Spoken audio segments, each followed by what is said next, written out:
Fala galera, tô de volta aqui nesse vídeo. Eu quero falar um pouquinho sobre uma análise rápida, bem objetiva sobre a entrevista de ontem com Bolsonaro, ali com o William Bonner e a Renata Vasconcelos, né?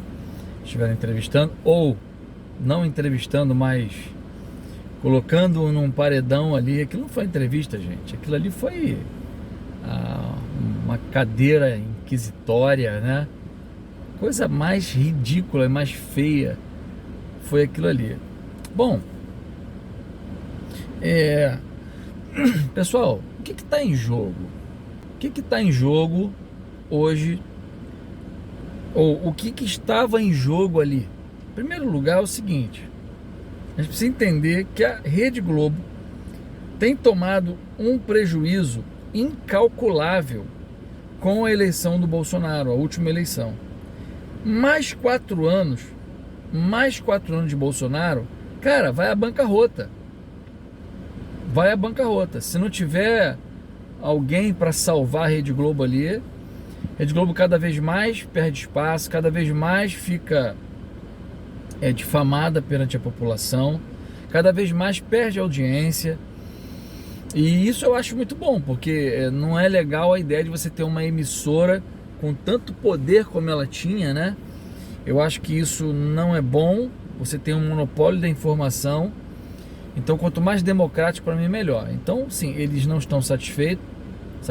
Você viu nos últimos 4 anos a quantidade de artistas, né, atores, atrizes que eles mandaram embora, jornalistas, né, âncoras importantes eles mandaram embora, não tendo mais condições de pagar os altos salários que eles tinham.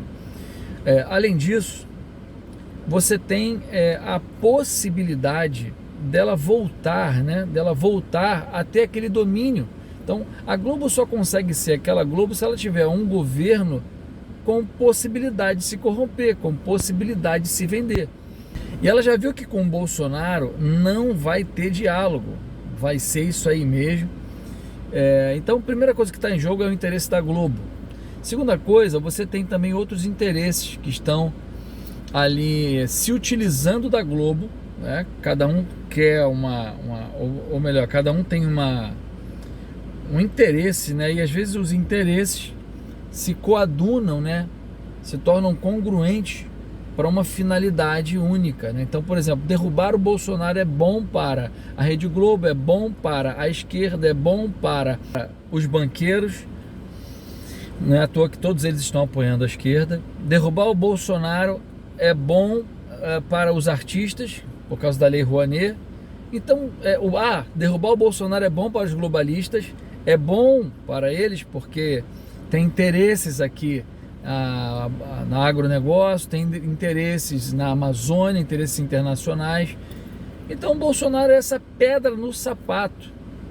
Então, o primeiro ponto é esse, que está em jogo uma série de forças aí lutando contra o Bolsonaro. Quem está com o Bolsonaro? A maior parte da população. Eu creio que pelo menos aí 70% da população do Brasil está a favor do Bolsonaro.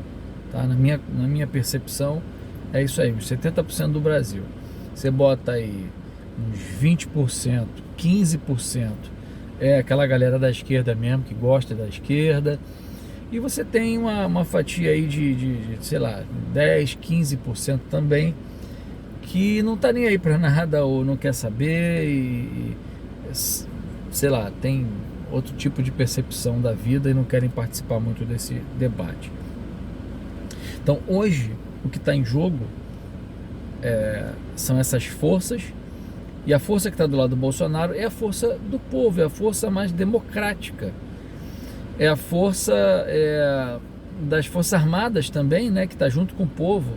Então, fecho essa primeira parte dizendo o seguinte: cara, o Bolsonaro é hoje a maior representatividade democrática que essa nova república já teve. Então, tá aí, os fatos demonstram isso. É quem quando se fechava tudo, quando se manipulava pelo medo, em virtude da pandemia, o cara que estava aí pregando sempre a liberdade, é o cara que mais apregoou a liberdade de expressão, liberdade de ir e vir, né? Então, E esse é o cara que está sempre jogando nas quatro linhas da Constituição. Nunca vimos um político, né, um presidente tão atacado como o Bolsonaro. Então, cara, e coisas que você já viu aí, você está acompanhando, você que é bolsonarista, você que está na dúvida, e até você que é de esquerda, ou que tende a gostar mais da cosmovisão mais socialista, né? Bom, o que está em jogo é isso. E galera, não te deixes enganar. Há muita manipulação semântica, há muita manipulação dos sinônimos, há muita coisa sendo pensada, tirando de contexto. Por exemplo, de ontem, quando a Renata acusou ele de ficar imitando o doente com falta de ar de Covid. O objetivo ali não era encarnar o doente, não era tirar um sarro, não era, como é que eu vou dizer? Não era uma maneira de, sabe, de desrespeitar. Havia, e há um contexto, tá aí na internet, inclusive a própria Globo acabou de botar lá no G1, no Instagram, você tem lá, a Globo colocou algumas imagens dele fazendo isso. É que ele é um péssimo ator, ele não é um ator, né? Então, assim, ele vai fazer de um jeito, só que ele tá falando do protocolo do Mandetta. O protocolo do Mandetta, o cara tá assim, o cara vai pro hospital quando tiver assim, chega lá, vai ter remédio? Não, vai ser entubado. Então era para esperar até aqui. Então naquela ocasião ele pregava um tratamento precoce. Ele e um grande grupo de médicos que foram cerceados, que foram calados, que foram perseguidos. Todo mundo sabe disso. E sabe o que eu fico mais chateado? É que um montão de gente, inclusive artistas, fizeram o tratamento precoce, mas não pode falar do tratamento precoce, porque senão você é cancelado. Senão se você defender isso, você passava a ser de um lado. Então, infelizmente, galera, é uma manipulação. Então não te deixes enganar, sabe? Não fique enganado, não vai. Queridos, olha o que está em jogo. A Globo tem interesses particulares na queda do Bolsonaro. E o interesse da Globo não é pela democracia. O interesse da Globo não é pelo nosso bem-estar, né, nacional, social. Não, nada. Esquece isso. Entende?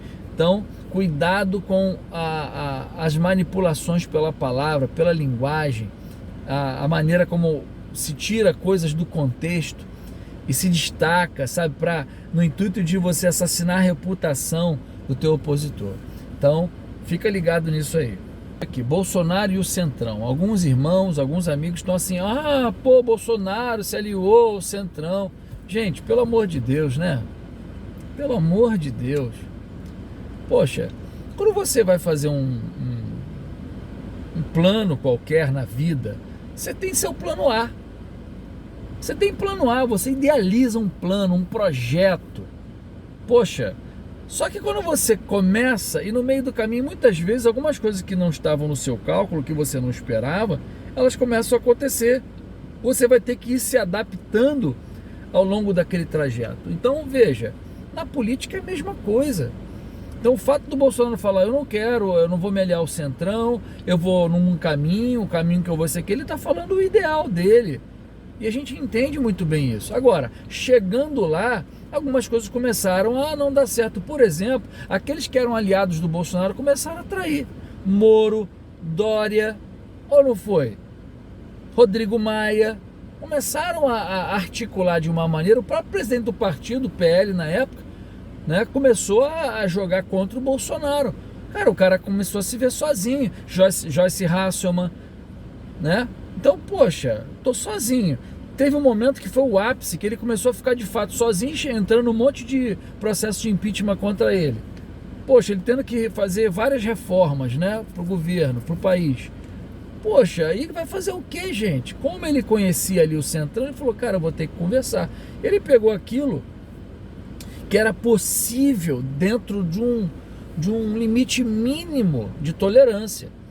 Agora, poxa, você conhece a história do Bolsonaro, você conhece como deputado, você sabe, você olha o perfil do cara, o caráter do cara, Você acha que ele está assim, o feliz da vida, ele planejou fazer, ele enganou-nos, ele disse que ia fazer e não fez, então nós somos enganados? Não, galera, para de ser criança, para de encarar as coisas como se fosse desenho animado, filminho, poxa, historinha em quadrinhos do herói que vai chegar lá. A vida não é essa, a vida é real, gente. Sabe, numa batalha você tem um plano, depois você vai ter que se adaptar. Então, no meio do processo, por exemplo, gente, teve uma pandemia.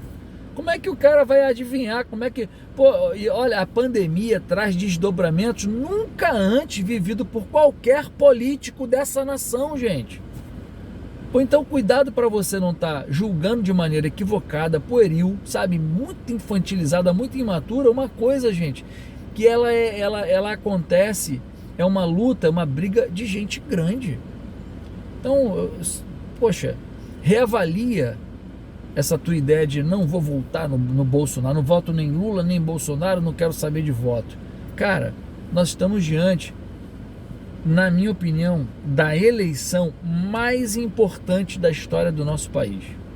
Atenção, é a eleição mais importante da história do nosso país. Então, meu irmão, irmã, meu amigo, presta atenção. Mesmo que o Bolsonaro não seja o cara que gostaríamos, que fala tão bonitinho, sabe? Tu vê o Tarcísio falando, o cara fala bem pra caramba, mas é o que tem. E outra coisa, talvez seja o cara certo, não dava para ter um cara limpinho, arrumadinho neste momento da história. É esse cara, o cara que vai pro embate, o cara que mete a mão na massa, sabe? Que nos representa lá da maneira que ele é. Então, quanto ao centrão, essa é a minha opinião, é como eu vejo. Agora, se o cara não fecha com o centrão, fica isolado, não consegue passar nada, sabe o que todo mundo ia falar? O que falava no início, o Bolsonaro não sabe fazer articulação política. Aí o cara começa a fazer articulação política, né? Sem se corromper, poxa, fica todo mundo botando ali uma pecha no cara, de se corrompeu porque ele disse que não. Não, gente, por favor. Então, o centrão é o possível, o centrão hoje é o plano B, senão ele não conseguiria governar.